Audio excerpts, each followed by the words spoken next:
कहते हैं कि जब संकट सिर पर हो, जब मृत्यु सामने खड़ी हो, जब हर उम्मीद का दीपक बुझने लगे, तब एक मंत्र ऐसा है जो स्वयं महाकाल को प्रसन्न कर देता है। वो मंत्र जो काल को भी परास्त कर देता है, वो मंत्र जो मृत्यु को भी पीछे धकेल देता है। इसी महामृत्युंजय मंत्र की कथा मैं आपको सुना रहा हूं। कथाएं विदार्जय कार्तिक।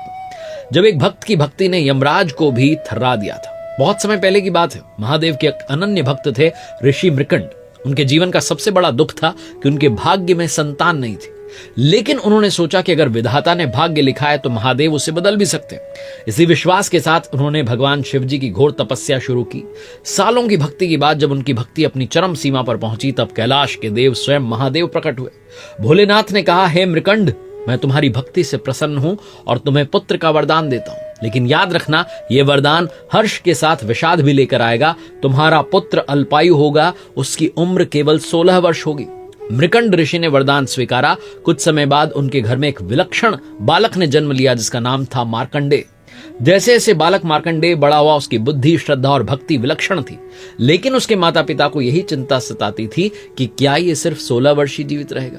जब मार्कंडेय किशोर हुआ, तब उसकी माता ने उसे उसके अल्पायु होने की बात बता दी। ये सुनकर डरने की जगह मार्कंडेय ने संकल्प लिया कि अगर शिवजी ने जीवन दिया है तो वही मेरे जीवन की रक्षा करेंगे। पिताजी ने उसे शिव मंत्र की दीक्षा दी और मार्कंडेय ने 16वें वर्ष में प्रवेश करते ही महामृत्युंजय मंत्र की साधना शुरू कर दी। समय पूरा हो गया। 16वां वर्ष आते ही यमदूत उसे लेने के लिए आ गए। लेकिन जैसे ही वो मंदिर में पहुंचे तो उन्होंने देखा कि बालक गहरे ध्यान में शिवलिंग से लिपटा हुआ मंत्र का जाप कर रहा था।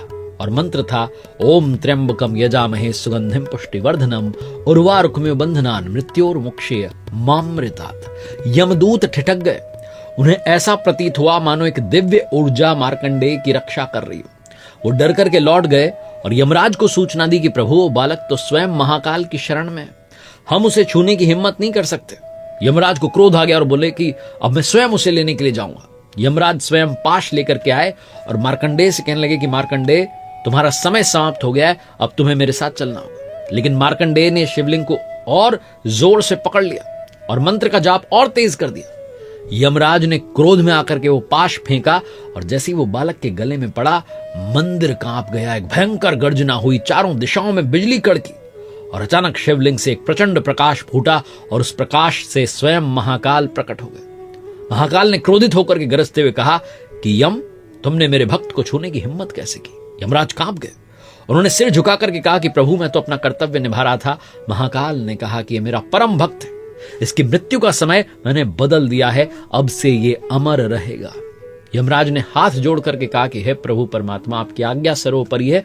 जो भी इस महामृत्युंजय का जाप करेगा, इस मंत्र का जाप करेगा, उसे मेरे भय से मुक्त कर दिया जाएगा। भगवान शिव जी ने आशीर्वाद देकर के कहा कि जो भी इस महामंत्र का श्रद्धा से जाप करेगा, वो संकटों से मुक्त रहेगा, रोगों से बचेगा और उसकी आयु लंबी होगी, दीर्घायु होगा। और इस तरीके से महामृत्युंजय मंत्र जो है ये अमर हो गया। आज भी जब कोई इस मंत्र का जाप करता है तो महाकाल को प्राप्त करता है। ये मंत्र जो जीवन और मृत्यु के बीच में एक दिव्य पुल की तरह कार्य करता है। अगर आपको भी किसी संकट से बचना हो, जीवन में किसी भी भय से मुक्त होना हो, तो महामंत्र का जाप कीजिए, क्योंकि ये शब्द नहीं बल्कि स्वयं महादेव का वरदान है। हर हर महादेव। प्रभु कृपा सभी पर बनी रहे।